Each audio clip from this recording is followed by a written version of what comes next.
Hey y'all, how many of you have practiced your walk like 1,000 times, but then for some reason during your actual pageant, it just did not go as planned? Okay, we're going to be talking about the head, shoulders, knees, and toes of the perfect pageant walk. We did a 2-hour masterclass at our last mastermind about this, so I am ready and fired up to teach you guys this, and we'll see you after the intro.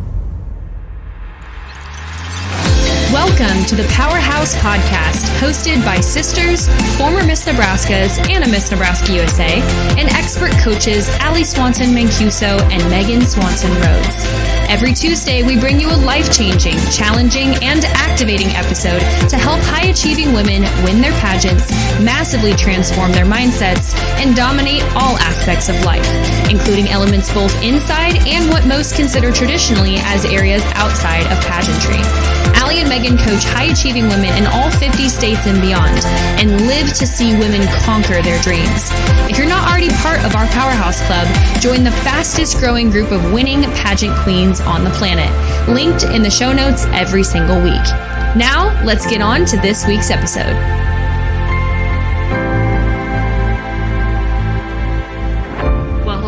Coach Megan here, and today I'm going to be talking to you about your head, shoulders, knees, and toes of your perfect pageant walk.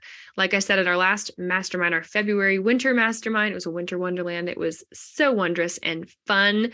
We got to hang out for 2 days, and the first night before our mock pageant, a lot of people wanted to work on walk. And so we always have 3 sessions at every mastermind, and we rotate between basically majority rule of what a lot of people submit to us in their onboarding document for mastermind, what they want to learn. So we can make sure that it is the most advantageous to every single person there. And that is how we roll at Powerhouse.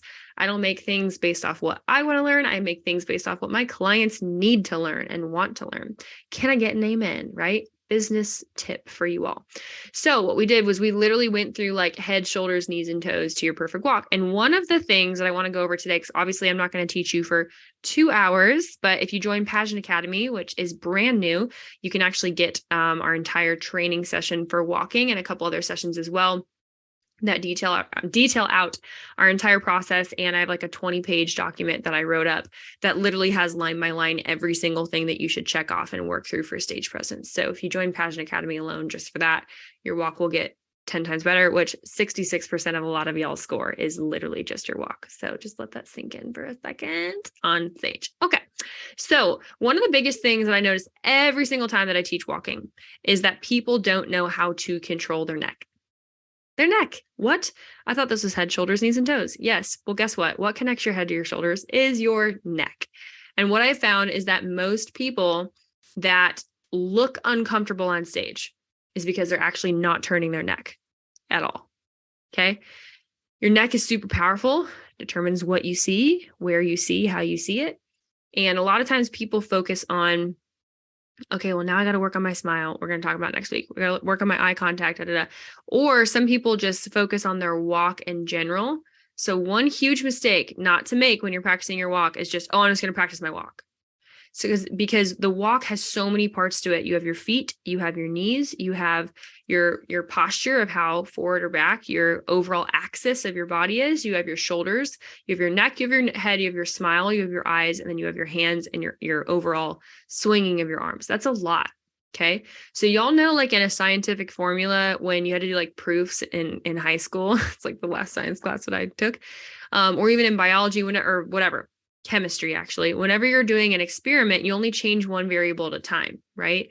Otherwise, what happens when you don't? You guys know, when you change more than one variable, you could have solved the problem and a reaction happened, but you don't know how it happened. You don't know how to recreate it, and you don't know how to make it happen again. Okay. So we want to make sure that with our walk, we're fixing one element at a time, because otherwise when we like break 5 things at once, we don't know how to do it again. And then we're like, oh, this worked. And that's where you get, you take a week off, you practice your walk again, and you just like can't get in the groove again. Okay. So we want to make sure that we're working on one thing at a time. Somebody say one thing at a time, one thing at a time. If you're watching or listening to this, okay. And make sure that you're practicing one little element.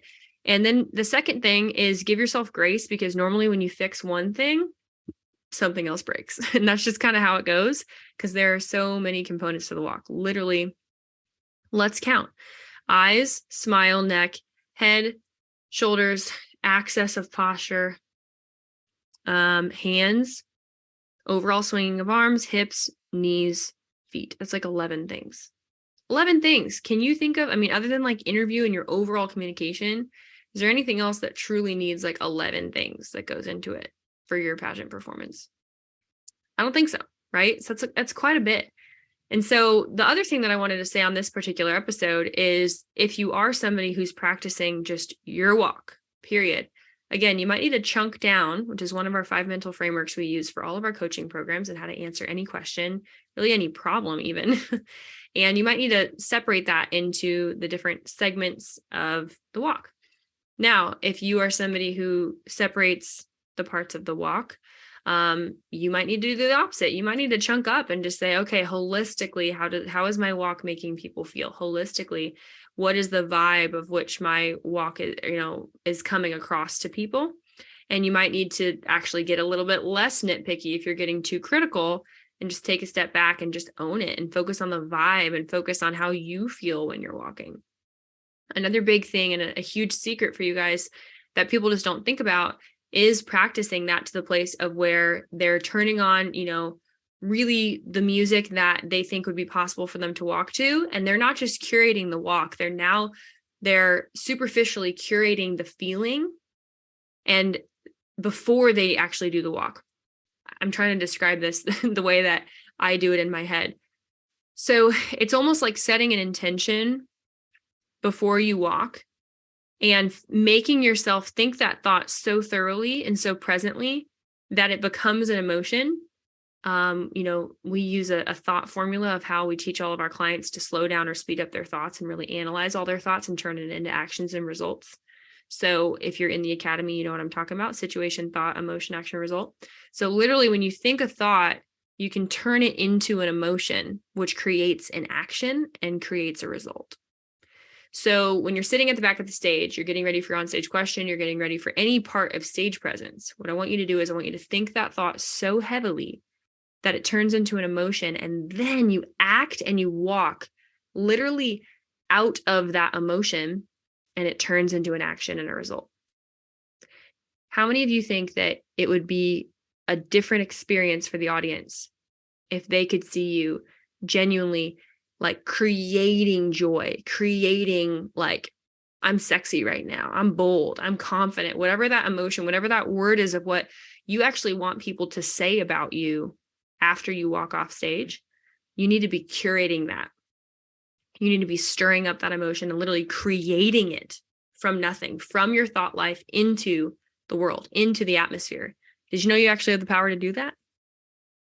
That's what leaders do. That's what confident people do. That's what great communicators do, is they're not just receivers, they're creators.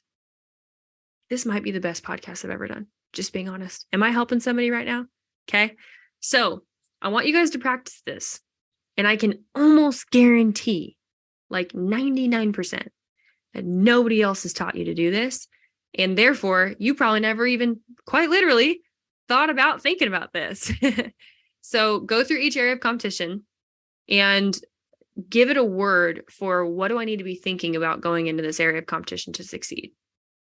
For interview, what's the word that I want them to say about me when I leave the interview, when I leave the stage, when I leave introduction? What is it? Okay. That's actually how I started coining the term powerhouse, which is hilarious because now people call me a powerhouse everywhere, even like people in the business world that don't know that I have a pageant coaching business because I have other businesses. And they'll just say, man, that girl's like a powerhouse. I'm like, dang right I am, right? Because that's the intention I pretty much set everywhere that I go. And therefore it manifests because I act from the positioning of being a powerhouse. Positioning is everything. Okay. So I hope you guys enjoyed today's podcast. I'm so excited. I hope to see you at Mastermind May 12th and 13th. Go to mastermind.powerhousepageantry.com where you get expert trainings just like this, hands-on training, data, results, analytics of exactly how you're doing, where you're at in the pack, and what you can do to improve before your state or national pageant. It is crucial that you're there. Don't let somebody else win by like 5%. Go to mastermind.powerhousepageantry.com. You can see we might be running a special, we might not, but it's an always affordable price of just $1,000 to come for the whole entire weekend. which is less expensive than doing a local, and you basically get an entire local and you actually get your feedback for once. Okay. And meet a bunch of new friends who are awesome. Okay. So that's it for this week. Love you guys. See you next week. Well, thanks so much for listening to this episode. This is Coach Megan, and I just wanted to say it is 2023 in terms of the next pageant season, and we have so many new things going on at Powerhouse. We have a new brand, we have new logos, we have a new website, we have new resources for you, so make sure that you click the link below. If you are not already part of the Powerhouse Club, figure out how you can save $300 per month and $700 overall by joining the best world-class pageant training in the world that you cannot get anywhere else. Intrigued? Click the link below, and we can't wait to see you. Thanks for listening to this episode, and we will see you next week.